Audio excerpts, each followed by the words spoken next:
Hello everyone! The clip you're about to hear is from one of our exclusive Patreon episodes on a recent horror release, and just like all of our other episodes, it might include major spoilers for said horror release, so don't listen to it if you haven't already seen it. You've officially been warned. And if you'd like to hear the full episode, just head on over to patreon.com/horrorqueers and subscribe today. Without further ado, here is your exclusive Patreon clip.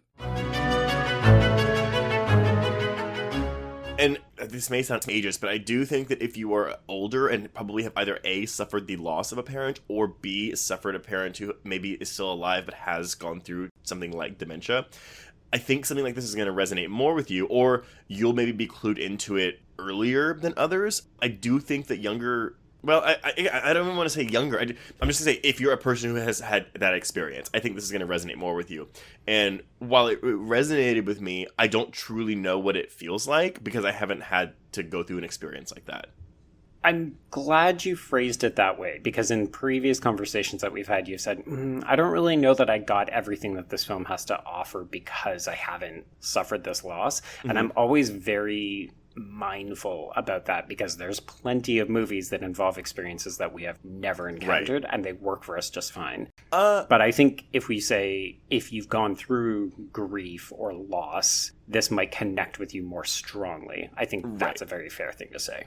Yeah, and I mean, but granted though, okay, yes, a movie like 47 Meters Down, yes, I haven't been cave diving with sharks and I haven't gone to the bottom of the ocean, but it resonates because it's more thrilling, and there's less of an emotional component to it. Mm-hmm. Whereas with this, though, it's really all emotional components, and I think because I deal with this in therapy, but like I tend to struggle with emotional connections usually, that does make it harder for me with something like this, if I haven't experienced the same emotional thing that the characters are going through. Right. Does that make any sense? Yeah, no, it does. Hell, we have a fucking mini-sode on empathy because that's something that we have talked about and how it changes the response that you have to films. So, yes. But I think to pull it back from our experience and think about how other people are going to relate to this, I do think that there's going to be a certain type of horror movie fan that's going to watch this and they're going to stop where you pressed on and did some of that hard work, and they're going to say, oh, is that it? Yeah. You know, why is this getting such accolades? Why is this being praised to such a high degree? It's just a movie about a grandma with dementia. And I worry that might happen because I think there's so much more to this film. Well, what would have happened is I would have either discussed the film. Let's say we hadn't been covering this for the podcast.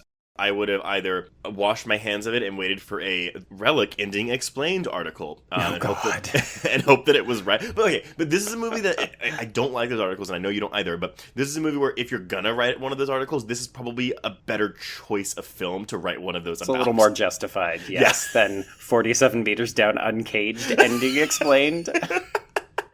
Yes. So who was that albino shark, really? Wait, so did the sister actually die, or did she live? I'm really confused. What happened? My heart feels sad when I see those sometimes. Me too. I mean, again, I think I saw one recently. Oh my god, what was it? And I was like, why the fuck? Oh, it was Arachnophobia, because after our episode on Arachnophobia, I was YouTubing Arachnophobia ending soundtrack, because I discussed how I love the score in the film, and I was going to listen to it while I was writing something. And one of the first results was Arachnophobia ending explained, and I was like, Jesus what? Christ. What is this?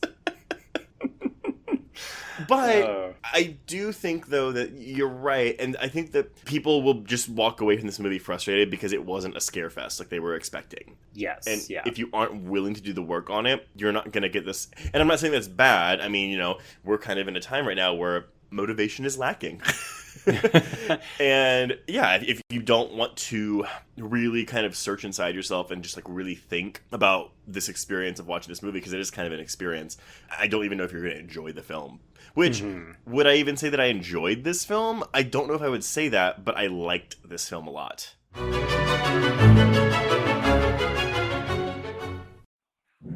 Hello, I'm Shelby Scott, the host of Scare You to Sleep, a podcast where I tell you spooky bedtime stories full of creepy sound effects and music that is soothing yet unsettling to help immerse you into a world of horror. This is a show for those of us who have realized horror can be a strange but relaxing escape from reality. Speaking of escapes, sometimes I lead you through guided nightmares, like a guided meditation, but instead of flowery meadows, I take you on a journey through your own personal nightmare. So come get lost in the terror with me. Listen to Scare You to Sleep wherever you listen to podcasts, or find us online at bloody.fm. Sweet screams.